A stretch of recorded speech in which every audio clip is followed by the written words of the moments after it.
Hi, ಎಲ್ಲರಿಗೂ ನಮಸ್ಕಾರ. ಇವತ್ತು ನಾವು ಟಸ್ಕರಿನ್ ಅಂತ ಒಂದು ಫಾರೆಸ್ಟ್ ಸ್ಟೇಗೆ ಬಂದಿದ್ದೀವಿ. ಇದು ನಮ್ಮ ಮೊದಲನೇ ಸತಿ ಫಾರೆಸ್ಟ್ ಸ್ಟೇ. ಇದು ಪ್ರಾಪರ್ಟಿ ಎಂಟ್ರೆನ್ಸ್, ಒಳಗಡೆ ಎಲ್ಲ ಟ್ರೈಬಲ್ ಕಾಲನಿ ಇದೆ. ಸೊ ನಾವಿಲ್ಲೇ ವೆಯ್ಟ್ ಮಾಡ್ತಾಯಿದ್ದೀವಿ, ಅವ್ರ ಜೀಪ್ ಬಂದು ನಮ್ಮನ್ನು ಪಿಕಪ್ ಮಾಡ್ಕೋತೆ.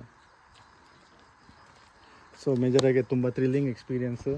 ಸೊ ತುಂಬ ಕ್ಯೂರಿಯಾಸಿಟಿ ಇದೆ, ಒಳಗಡೆ ಏನು ಸೈಟ್ ಆಗುತ್ತಾ ಏನು ಸೈಟ್ ಆಗಲ್ಲ ಅಂತ. ಸೊ ಲಕ್ಕಿಯಾಗಿದ್ದರೆ ಇವತ್ತು ಒಂದು ಹುಲಿನೇ ಕಂಡುಬಿಡಲಿ ಅಂತ ನಮ್ಮ ಆಸೆ. ಸೊ ವೆಯ್ಟ್ ಮಾಡ್ತಾಯಿದ್ದೀವಿ ಇಲ್ಲಿ. ತುಂಬ ಹೊಟ್ಟೆನೂ ಹಸಿತಿದೆ, ಒಳಗಡೆ ಲಂಚ್ ರೆಡಿ ಇದೆ. ಬಟ್ ನಾವು ಬಂದಿರೋದು ಟಸ್ಕರಿನ್ ಅಂತ, ತುಂಬ ಐಸೋಲೇಟೆಡ್ ಆಫ್ ಬೀಟ್ ಪ್ಲೇಸು.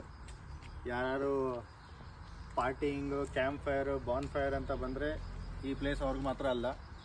ತುಂಬ ವೈಲ್ಡ್ ಲೈಫ್ ಎಂಥೂಸಿಯಾಸ್, ಸಿಟಿ ಲೈಫಿಂದ ಹೊರಗಡೆ ಬಂದು ಒಂದು ಸ್ವಲ್ಪ ಪೀಸ್ಫುಲ್ ಲೈಫು ಸ್ಪೆಂಡ್ ಮಾಡಬೇಕು ಅಂದರೆ ಇದು ಒಂದು ಒಳ್ಳೆ ಜಾಗ. ನಾವಿವಾಗ ಪೂಲ್ಪಲ್ಲಿ ವೈನಾಡಲ್ಲಿದ್ದೀವಿ. ಸೊ ಮುತಂಗ ವೈಲ್ಡ್ ಲೈಫ್ ಸ್ಯಾಂಕ್ಚರಿಗೆ ತುಂಬ ಹತ್ತಿರ ಈ ಪ್ಲೇಸು. ಸೊ ನೀವು ಇಲ್ಲಿಗೆ ಬಂದರೆ ನಿಮಗೆ ಡಬಲ್ ಧಮಾಕ. ಇಲ್ಲೂ ಸ್ಟೇ ಮಾಡ್ಬೋದು, ಮುತಂಗ ವೈಲ್ಡ್ ಲೈಫ್ ಸ್ಯಾಂಕ್ಚರಿಯಲ್ಲೂ ನೀವು ಸಫಾರಿ ಮಾಡಿಕೊಂಡು ಮತ್ತೆ ವಾಪಸ್ ಬರ್ಬೋದು. ಮುತಂಗಲ್ಲೂ ತುಂಬ ಟೈಗರ್ ಸಂಖ್ಯೆಗಳು ಜಾಸ್ತಿ ಇವೆ. ಸೊ ನಿಮಗೆ ಪರ್ 100 ಸ್ಕ್ವೇರ್ ಕಿಲೋಮೀಟರ್ಸ್ಗೆ ಒಂದು 4 ಟೈಗರ್ ಸಿಗುತ್ತೆ. ಬಟ್ ನಿಮ್ಮ ಲಕ್ಕಿಯಾಗೆ ಸಫಾರಿ ಲಕ್ಕಿ ಇದ್ದರೆ ನಿಮಗೆ ಸಿಗ್ಬೋದು ಟೈಗರ್.